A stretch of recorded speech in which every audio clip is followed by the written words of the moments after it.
I love to participate in the sport called jiu-jitsu. You hear about it quite a bit. And this week I got honored uh, with receiving the next belt up. I've been a white belt for a while, and I got to receive my blue belt, and I was so excited. And you got to know something about getting a blue belt at my gym. They do not just give away stripes. They do not just give belts. You can't buy it. You can't take an online class. You are going to earn this belt through sweat, through time, through determination, and wounds on the face. Thank you, Carson. This is, you're going to put the time in. And what feels good is you know they didn't give it to you because they like you. They didn't give it to you because you're a cool guy. They give it to you because they beat the white belt out of you in order for you to be a blue belt. That's the only way to say it, right? And so I received my blue belt and I'm excited. And my coach comes up to me at the end of class and goes, "Oh, dang." And I said, "What?" He goes, "Chris, you have a tournament this weekend." "Yes, sir, I do." "What are you going to compete at?" I was like, oh man, what do you do, right? You just got your blue belt? Hey, the thing is solid. It doesn't even fold right, right? And you're like, do I go to the tournament and compete one more time as a white belt? Or do I go to the bottom of the barrel as a blue belt and just get myself handed to me? You know, it's like, what do you do, right? And through conversations, I was like, I don't know if I can do that. Hey guys, I got my blue belt. 2 days later, pictures of me winning a white belt tournament, and then it just wouldn't feel right. So I said, "Carson, I'm gonna go and compete." I told even my coaches, I'm gonna go compete as a blue belt. And the goal is don't die. That's it. That's just the goal. Don't die. And I had a good friend of mine, Adonis. Adonis came with me, and he got to be my guide as we go through. And we're warming up, and we've got our plans. And I walk up to my first match. And if you know something about jiu-jitsu and with this sport, it's called stripes. And on your belt, you can get 4 stripes, and after your 4th stripe, you get your next color belt. And my first match is a guy that walks up with the most worn out blue belt you've ever seen, and it's got 4 stripes. And I was like, here we go. And this boy was thick. I'm not talking about that. I'm talking thick, right? This is what he is. And I go up, and I beat him in about a minute. And I felt wonderful because it was the exact plan that Adonis and I had walked out, and I did it, right? And I felt good. I felt accomplished. I didn't die, right? And then my second match comes up, and it was not like the first one. I go against this guy, and I take him down, and I'm feeling good, and then he rolls me, and I spend the next 4 minutes surviving. Okay, I need you to know this, right? I spent the next 4 minutes with a grown man trying to kill me, and I loved it. And I'm sitting there, and I left, and you have to know there's points based on how well you do, and I ended up losing 7-10 in my second match, and I go, do I? No, it was so good. Because what happened is I got to go, and I got to see that I didn't get destroyed, and I know enough to handle myself, and I don't have to have imposter syndrome with my belt. Like I can be like, no, I earned this, right? It feels good. But then all of a sudden I go back, and Adonis and I are decompressing from the match. And he goes, "Chris, one thing stood out to me." He goes, "While you were on the bottom the whole time, you never lost your composure." He said, "You never just went to fight or flight. You stayed okay. You had peace, though you were getting crushed." And he said, that right there is powerful. He goes, if you take anything from today, this is what he told me yesterday, know that right there is a huge landmark, and I'm extremely proud of you. So I just wanted to show you that we've got this, and it feels good, right? This silver medal. But to me, this doesn't just signify I got to go compete at a higher level I've never got to compete at. This signifies something that happened in a tournament for me, but that is also something that God has done in my life that I want to introduce to you today. And what this is what does it look like when life is stepping on your throat, but yet you still have peace? What does it look like when things are not going right, when the stress is high, when the problems are high, when the failure is high, when everyone is against you, when the business is not running right, when the things are rough, when things that you planned did not go as you planned? What does it look like to be winning while losing? What does it look like to be flying while underground? What does that look like? And I've been in the ministry for a long time, and I've got to see this, and I've got to walk this out. And what I've noticed is there's 3 areas that I have seen people struggle in walking in peace. Everyone say 3 areas. And these 3 areas that I've seen people struggle walking in peace. And the first is, everyone say, my process. Has anybody ever seen the movie Inside Out? All the kids, anybody ever seen the movie Inside Out, right? Any parents watched it and go, yeah, I know exactly how that feels, right? And you see all of these creatures walk up to the board, and fear and anxiety and joy. Everyone's pressing buttons, right? And each one of us have different processes. You've heard me call it out many times. People go, well, that's the Latina in me, or that's the German in me, or that's the this in me, or that's the that in me. And a lot of times that's just an excuse for us to be out of the will that we're supposed to be walking in. We blame our inability to have self-control sometimes on our nationality, or on our gender, or where we come from, right? But our process, people process differently. Who in here, you're someone that you could be stressed out the ears, but no one will ever know it. You always have a smile on your face, you're good. You're drowning, and no one will know. Where's my opposites? We can see it. There's no question. You stress us out by looking at your face. Do you understand what I'm saying? Like that, your process. Who in here, you're a verbal processor? When you're going through something, you've got to talk it out.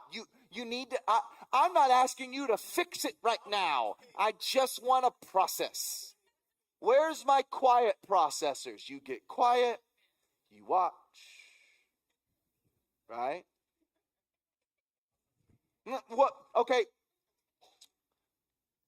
Where are my fixers? You're in a problem, you got to fix it. You need to fix it now. You need to do it now. I need to get my hands on it. Listen, it's not just the fact that you have a problem. You have a bigger problem that you don't want me to fix it now. Listen, I've been listening to you talk for 20 minutes. 5 minutes ago, I had the answer. And if you would just stop talking, I could go ahead and give you the answer to your problem. Do you want to be in problems? Okay, so stop talking. Any fixers in here? Anybody in here? You're like, I got my own problems to deal with. I don't want to be in their problems because I don't want them to see me wrong. I just want to, I'm going to watch. And any watchers in here, you see everybody's processes? See, I often see people have no peace in their process. No peace on how they handle things. No peace in the way they're wired. Also, I see people have no peace in their plans. Where are you going in life? You'll have students that will stress themselves out because if they don't get a 4.0, then they're not going to get to go to the college that they're going to want to go to. And if they don't go to the college they want to go to, they're not going to get the job they want to go to. And if they don't get the job they're going to want to, then they're not going to be able to retire the way they want to. And all of a sudden, they're 17-year-olds stressing about 65-year-old problems. What about the plans of, well, we're going to be in this house, and once we have this house, we're going to go to this house, and then we're going to have the 2.5 dogs, and then once we're going to paint the house, then we're going to have the porch. Girl, we're on our first date.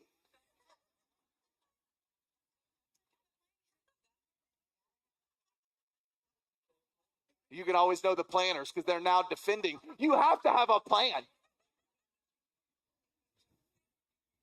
And you've got to have, and you know who bugs planners? The people that just kind of go by the flow. How are you living without knowing where you're going? And they're right, they're not living. Take them on vacation, you'll see it. What do you mean you don't know where we're eating on Tuesday night? Vacation is in 2 years, babe. What do you mean?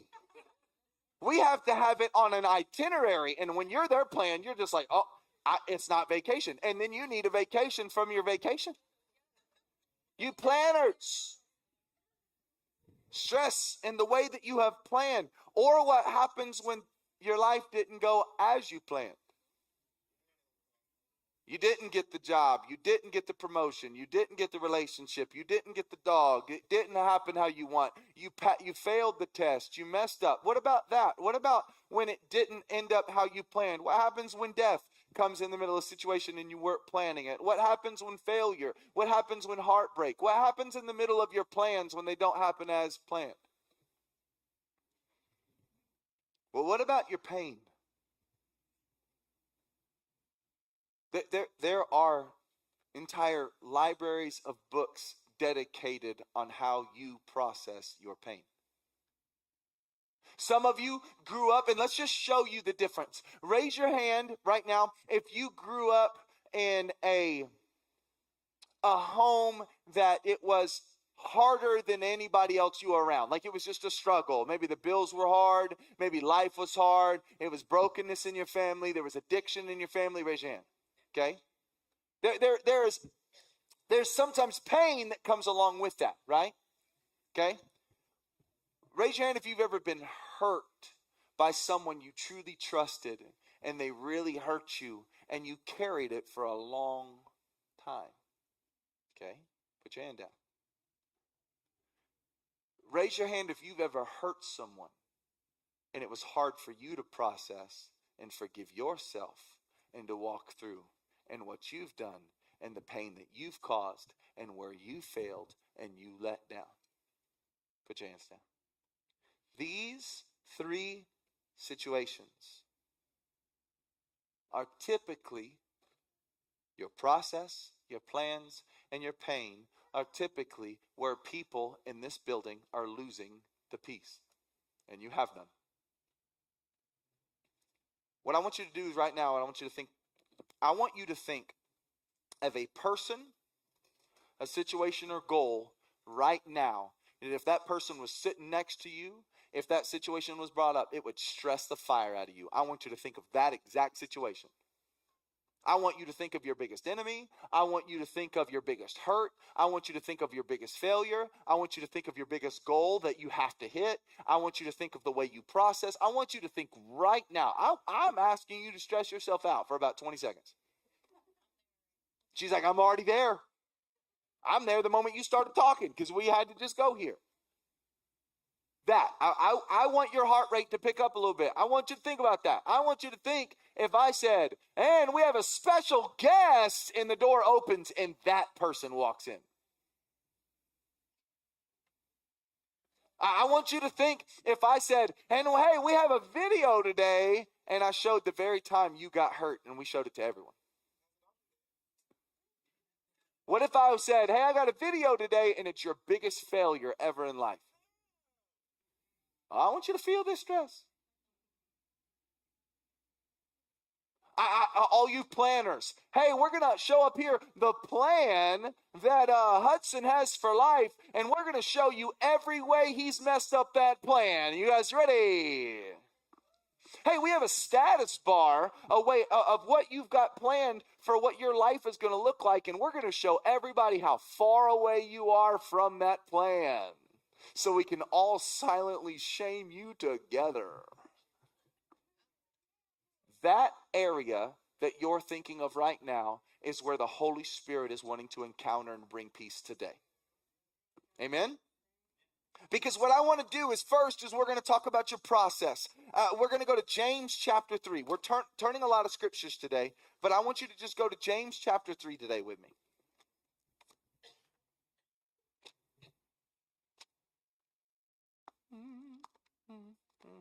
Looking for my notes. James chapter 3.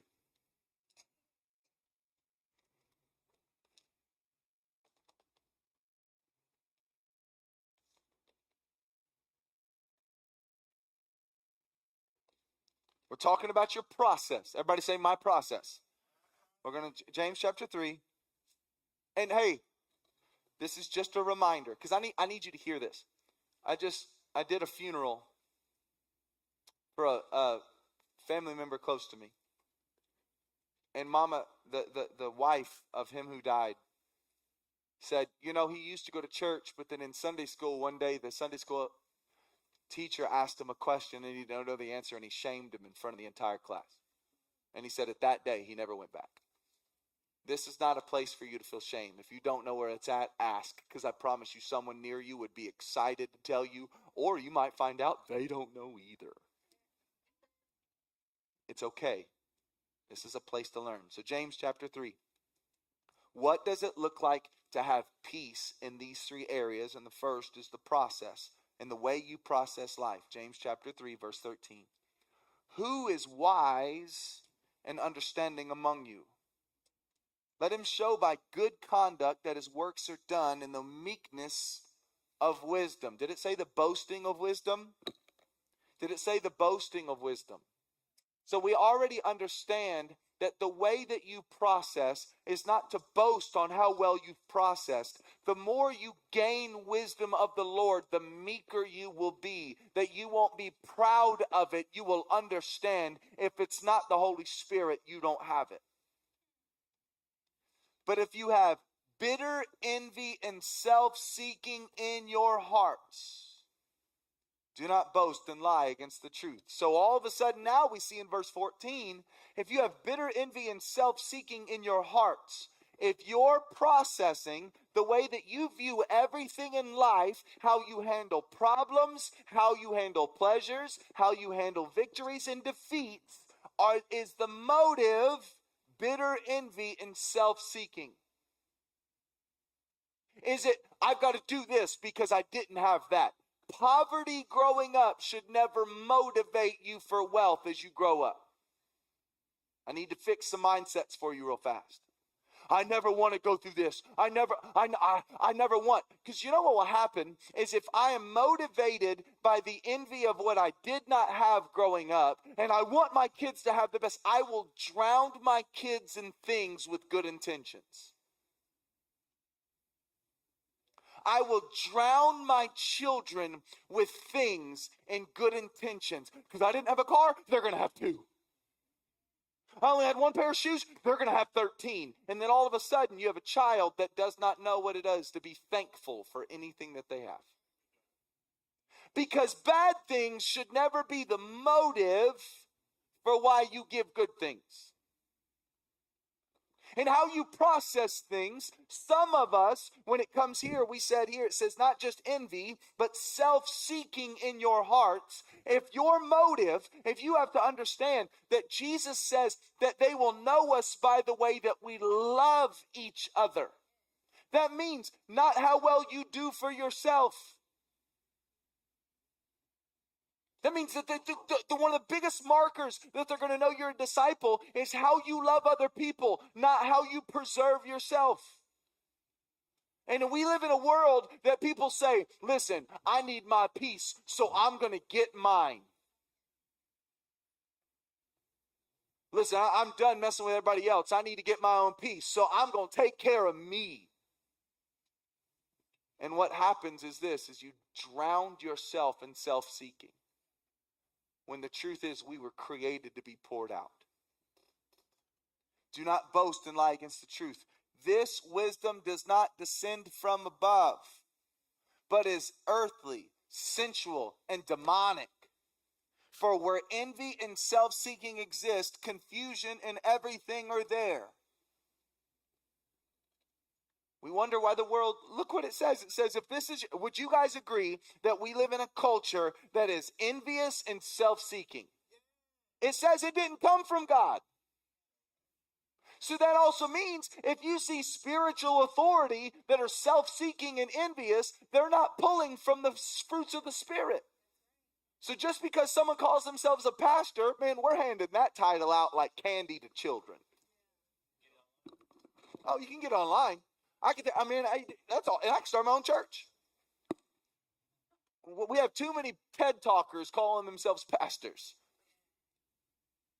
Verse 17, but the wisdom that is from above is first pure, then peaceable, gentle, willing to yield. That's disrespectful. Willing to yield? That's not Texan way. We don't yield to no one, gosh darn it. You never did. I pick myself up from my own bootstraps, which is impossible. I want anyone with boots to come try to pick yourself up with your own bootstraps. Prideful. Full of mercy and good fruits, without partiality and without hypocrisy. Now the fruit of righteousness is sown in peace by those who make peace. So when it comes to you desiring the peace and how you process everything in life, you need to start the day with James chapter 3 and say, Lord, I thank you right now. In verse 17, I thank you, it says, that your wisdom in my life and my process will be pure. And I will be full of peace. And I will be gentle. And I'll be willing to yield, and I will be full of mercy, and I'll be full of good fruits, and I won't be partial, and I'll be without hypocrisy. And that way, the fruit of who you are will come out of my life. This right here is what it looks like to have peace in your process. If you're a business owner, this is what it should look like to run your business. It shouldn't be cutthroat. That's the way the world does it. You don't grow church by cutthroat. Do you know you live in a culture right now? I heard this and I wanted to throw my phone. Throw it. Do you know churches out there right now? Does anybody know the phrase geofence? Okay, let me give you a phrase, geofence. Have you ever noticed the ads on your phone change depending on where you are? Do you know that if we wanted to, we could put a geofence around this building, and it means that when your phone gets close enough to this area on the map, you would start to get ads for whatever? It happens. Like when you drive close, they'll do that. Do you know other churches are geofencing other churches in their area so that when you pull up to church, you get geofenced with an ad from another church? If that don't look like nasty world feeling, that's not the word. Like, that's like going, I got a new pair of shoes, and on the shoes go, what about your hands? I needed shoes. But what happens is that self-seeking plan, that self-seeking thing that we're looking at, when you're growing in those things, and you have to understand with the process by which you do everything here, my process needs to look like Jesus. That means how I do business. That means how I lead my family. That means how I spend my money. That means how that means how I handle all things, victories and defeat. All of the way that you're wired, I need you to put away your melanin color. I need you to put away your gender. I need you to put away your last name. I need you to put away that you're from Texas. I need you to put away that you're American. I need you to put away the way that you're whatever star sign you are. None of that matters. I need you to pick up James chapter 3. And in your process, if you're desiring peace, you put it all through the filter of this, 17 through 18. Now, sometimes what happens if you go to Romans chapter 14, I want to show you this real fast, please. Romans chapter 14. I didn't give this to you guys.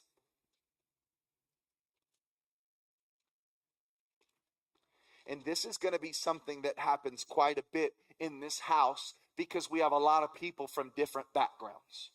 We've got people from Catholic backgrounds in here. We have people that come from Baptist backgrounds in here. We have people that come from Calvinist backgrounds in here. We have people that come from non-churched backgrounds in here.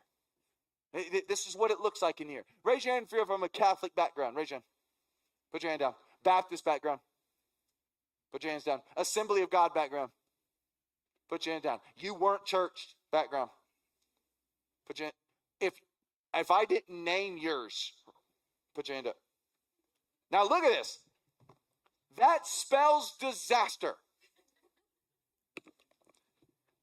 Because what happens is it's very hard for us to walk together.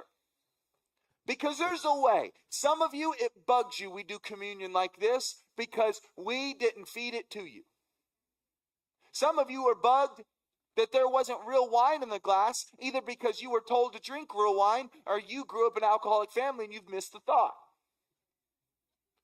Some of you, the fact of what I'm wearing is great. Some of you, you wish I would tone it down a little bit. Some of you wish I was wearing a tie. I mean, some of you, 45 minutes into sermon, you're already, I'm done. Some of you are like, man, I grew up going 4 hours in service. Minimum.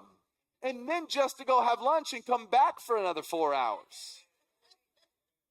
Some of you, a funeral, if it's 30 minutes, you're wondering if we're just going to be here all day. Some of you, if a funeral is less than 3 hours, you're like, so you guys don't love the person?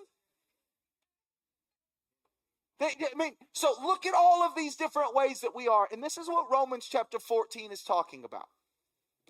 This is what Romans chapter 14 is talking about. And we're going to start in verse 7 because they were debating on what day to worship.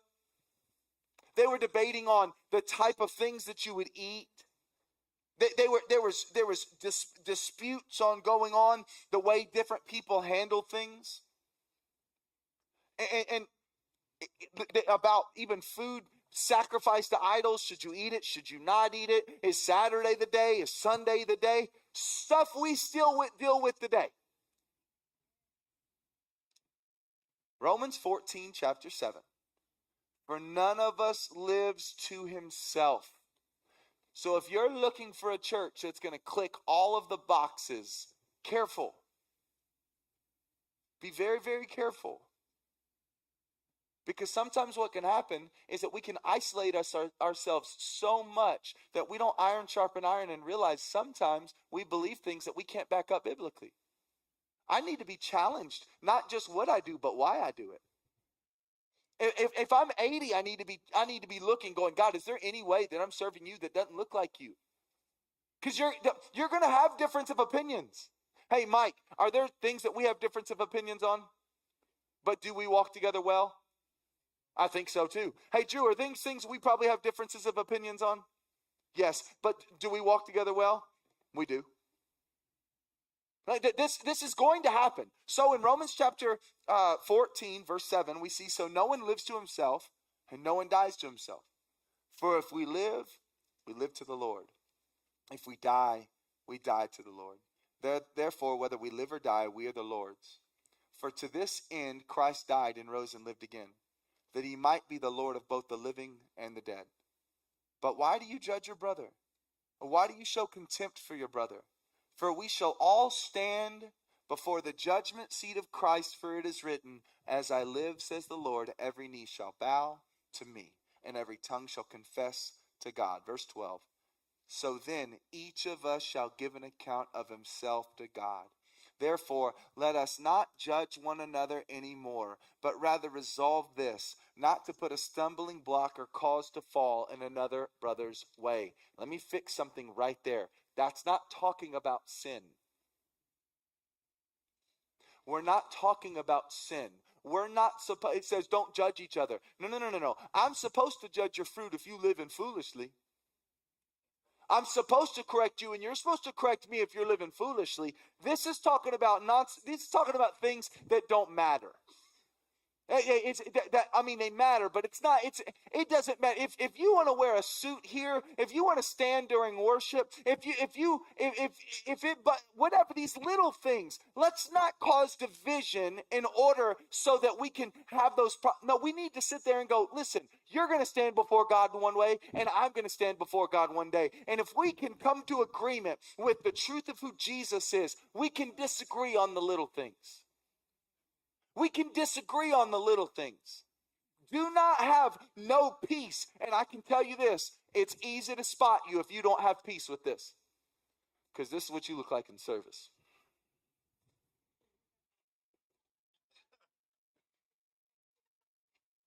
Are we walking out now, or are we going to wait till after service? No one in this room has ever done that, I promise you. Hey, Carson, have we agreed everything on the same things of everything when we walk together? Do we walk together well? Yes, sir, we do. Peace in your process. Next, I need you to go to Isaiah chapter 26, verse 3. What does it look like to have peace in your plans? Isaiah chapter 26, verse 3.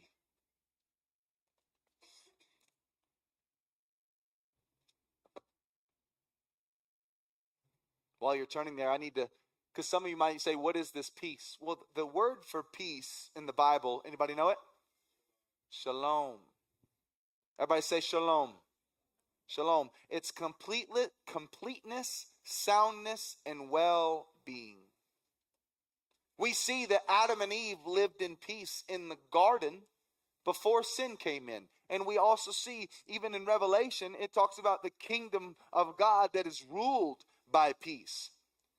Peace is not the absence of something, but it's actually the presence of someone. Peace is not the absence of something, but yet it's the presence of someone. I'm having to jump back because I missed this part, and I think you need to hear that. Who was your Bible hero growing up? Give me a name. Is that Job? Who said Job? Okay, so Job had a perfect life, right? What happened to Job? Life got ripped apart, right? Give me your hero. Josiah. Why? Restored the kingdom. So the kingdom was in a position that it needed to be restored. Who else? David. Ooh. Can you imagine fleeing the kingdom because your son wants to kill you? Can you imagine fleeing the kingdom because your boss wants to kill you? What else? Huh? JL. Knew where to put the nail. If you know that story, that is a women's ministry story if there's ever been a women's ministry story. Every story we think about, you cannot remove issues out of their story. It was the fact they had peace in the midst of it that is amazing to me. Stephen, who stands up and gives an account about those stiff-necked Israelites and the people of God, and he's about to be stoned, yet he has the peace to preach. Moses, with a speech problem, goes before Pharaoh and ends up freeing his people. Moses, who had to babysit those same stiff-necked people out in the middle of the woods, in the wilderness. There's no story that we read that there's not a need for the peace of God to rise up. There's no one that we find as a hero that had a bypass from things going wrong in their life. There's no one that is a hero of us that doesn't need peace and doesn't need shalom, that doesn't need the peace of God in those situations. So what can happen is we go, growing up, anybody ever, if you grew up in any kind of charismatic church whatsoever. In the presence of God, I feel like there's a David in the house. I feel like there's a Moses in the house. And when we talk about that, all we talk about is their victories. When the truth is this, he was the God in the midst of their issues and their trials and their problems and their hurts and their pains. Because the worst thing I could do is say, your victory's coming tomorrow and you're never going to experience another day of pain. Actually, you might experience a lot of them. Say it again. That's the invitation. Is that he's going to be in the midst of this. That he is going to be the shalom. He is going to be the peace in the middle of your process, in the middle of your plans, and in the middle of your pain. Isaiah chapter 26, verse 3.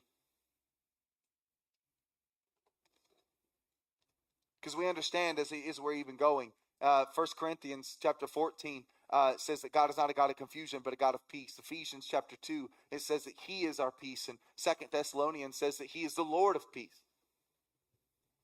But Isaiah chapter 26, verse 3. You will keep him in perfect peace, whose mind is stayed on you because he trusts in you. Do you know that the word mind actually is translated? The translation means creative imagination. It's not just the way you think. It's creative imagination. That means your plans and your ideas. So I need you to read this again. Though you will keep him in perfect peace, whose plans, imaginations, and dreams are stayed on you, because he trusts in you. So many times, and I'm telling you this, I've been guilty of this in my life. I've said, God, here's my plans. Sprinkle your favor on it. God, this is what I want. Sprinkle it on. Just little dab. That's what I need right there. You just sprinkle it on there. When the truth is this, is if it says, you will keep him in perfect peace, whose imagination is stayed on him, whose guidance is stayed on him. It's not, God, this is the life I'm going to live, just bless it. God, what do you want to do with me as I'm working here at this hospital? What would it look like if revival broke out here? What do you got planned? What kind of dreams do you have? You want to have a fun day? You want to have a fun day? Let your 7-year-old plan it. There's this idea called yes day. Anybody ever heard of a yes day? Scariest thing of all parents could deal with, right? Yes day is you can't say no to anything they say. Now, my first thought is there better be a budget. Oh, yep. But I want you to imagine if you went to your kids and you said, we're not going to spend anything, but everything we do today is up to you. Well, we're going to go swimming, and then we're going to build a fort, and then we're going to build a pillow fort, and then